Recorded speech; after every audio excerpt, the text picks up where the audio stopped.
Welcome to my Idaho cabin, where the elk and deer run free.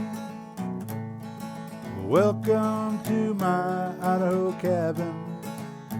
Hope you spend some time with me. Hi everybody, my name is Rick. Welcome to my Idaho cabin. Hi everybody, welcome to my Idaho cabin, and today I'm going to be making Cowboy Stew. I'm really bummed because I got some short ribs a while back, and at least I thought they were short ribs, and when I opened the package today I found it wasn't what I thought it was. These are just nothing but tailings. There's a lot of meat on them, but they're not short ribs. So I'm going to have, instead of doing barbecued short ribs, we're going to have to make Cowboy Stew out of them. So that's what we're doing today. I got a little toy over here the other day. I was over at a thrift shop, found a little tiny tripod, and I figured, hey, that'd be pretty good for my GoPro. So this is what it looks like, and we'll turn this thing on, and I'll show you a couple things how it works, and then we'll get to making the stew. So there's a little tripod, kind of a cute little thing. First thing I need to do is to season these ribs. So today I'm going to be using some Traeger prime rib rub. It seems to be pretty good on this sort of stuff, so I'm going to be seasoning on all sides here with a little of this prime rib rub, and then we'll get them on the Traeger and smoke them up for a couple hours, and then I'm going to put them in the Instapot and pressure cook them for a little bit and get them tender, and then I'm going to put them in the Dutch oven, and we'll cook them. We'll add the veggies and all the rest of the stuff in there, and put them in there and let them cook for a good long time and get nice and tender and good. So anyway, we'll get them on the Traeger and see how that goes. Okay, the Traeger's on the smoke position right now, and I'm going to throw those ribs on and let them sit for, maybe an hour and a half or something like that, so they can get some good smoke flavor. So we'll just put them on there and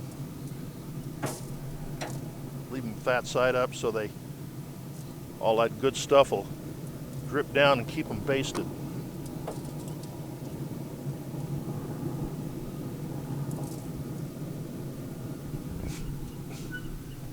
Okay, now we'll leave those smoke for about an hour and a half.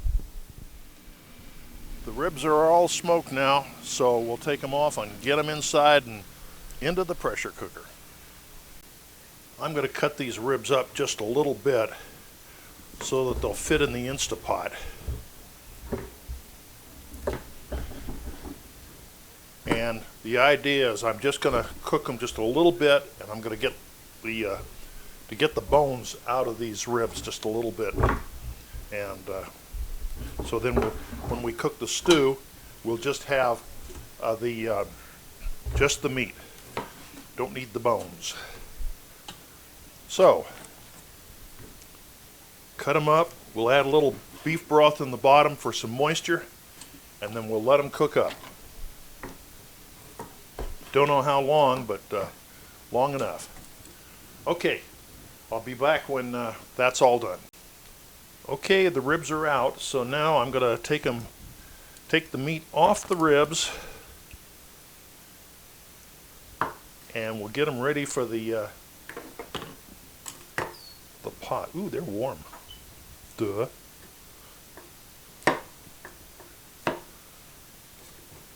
Actually, I'm just trying to remove the bones. I want to keep all the meat. Hey, it comes right out. Perfect. Get one more here, and Smokey is taking a bath, apparently. At least a verbal bath. Okay, we'll get this out of here.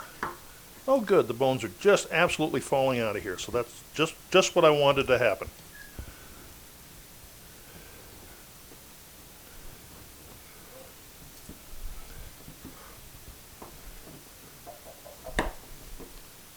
There we go. Okay, well I'll get the rest of them out of here. Well, I forgot to mention, I guess you noticed, I've got a new intro, and we decided to change it up since it's summer now, and the bull elk aren't bugling, at least not yet. Maybe in October, November they'll start to bugle. But anyway, we decided to change it up just a bit, so kind of playing around, so hope you enjoyed it. Anyway, I'll get the rest of this meat cut off, and then we'll start to make the cowboy stew. Okay, here's all the lovely meat and the bones, and then I have the juice right here.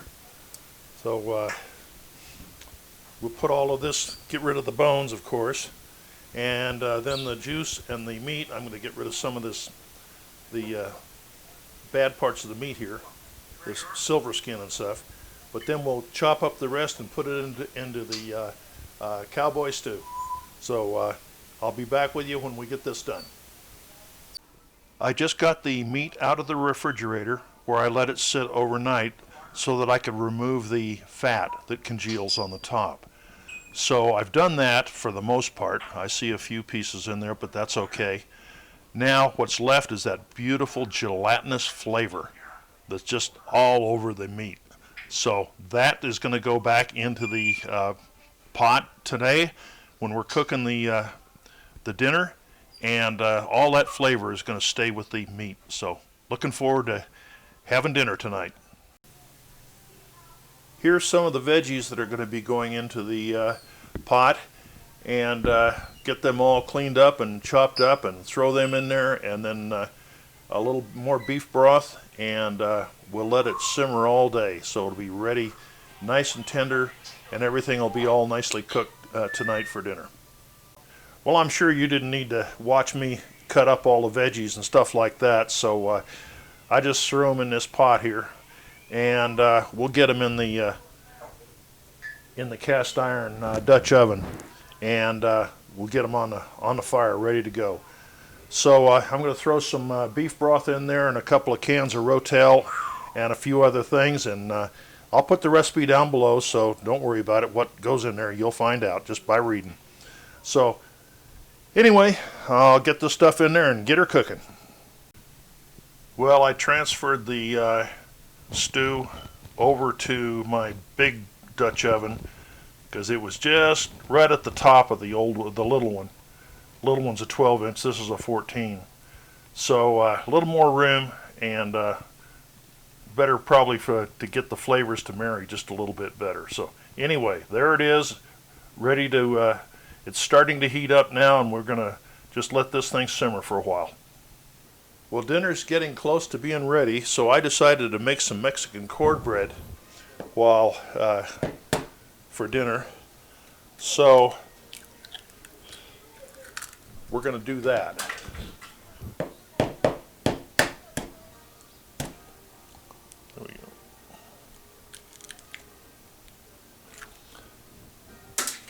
Now, Mexican cornbread is kind of like regular cornbread, except that it uses about 3/4 of a cup of salsa casera,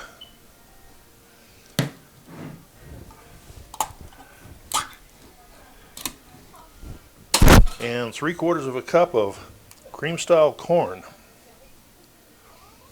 That's about right.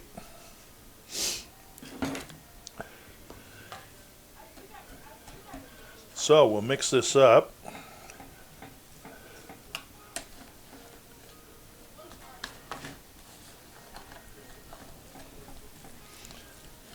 And add some milk.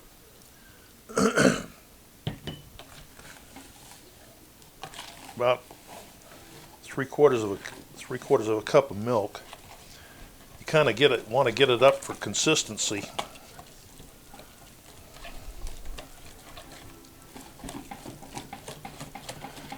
You can just use your favorite cornbread recipe and cut back about a half a cup or a quarter of a cup on the milk and add the salsa casera and the corn. And usually I put some minced jalapeños in there. So I forgot to mince them up, so I'll throw them in there in just a second here. Well, that looks about the right consistency. Okay, here's one minced jalapeno going in there.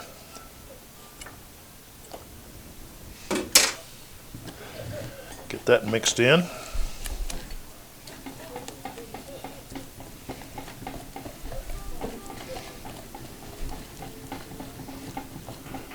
Now we'll get the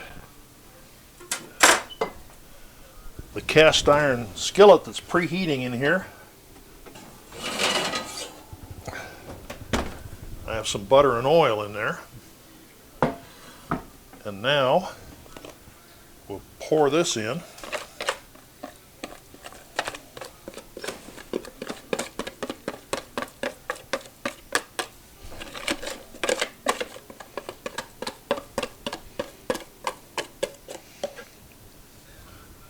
I need to get,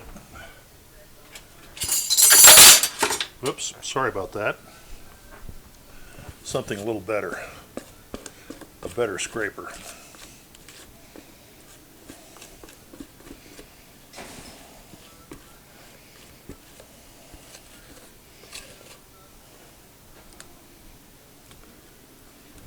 Okay, now this goes into a 375 degree oven for about 20 to 25 minutes. And I'll show you that when it comes out. Okay, the cornbread should be done.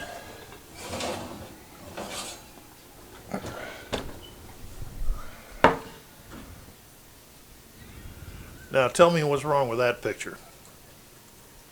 Ain't nothing wrong with that picture. We're ready to eat.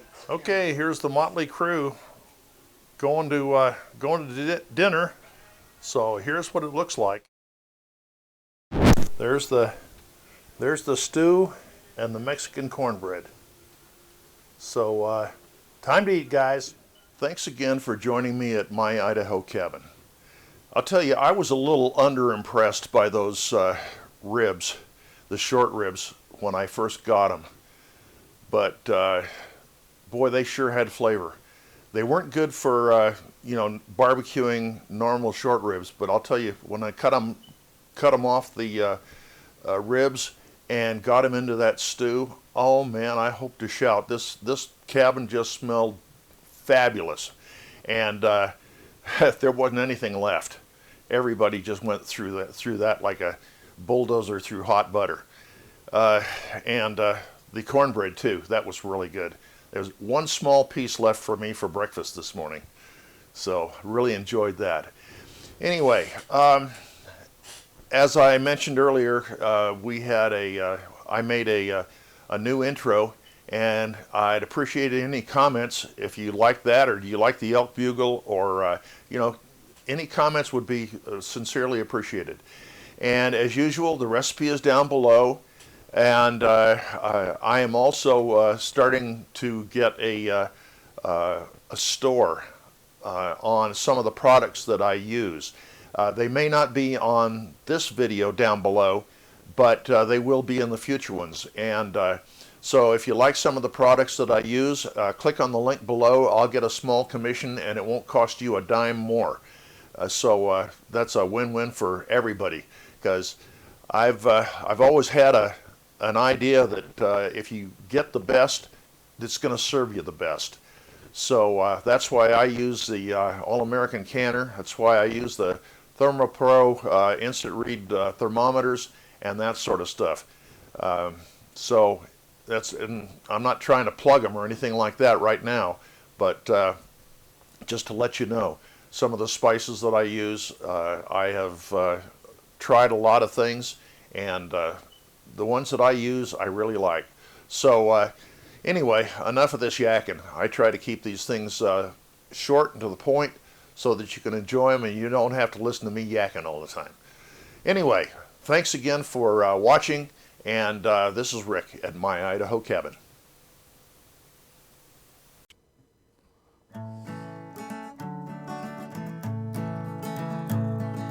Welcome to my Idaho cabin, where the elk and deer run free.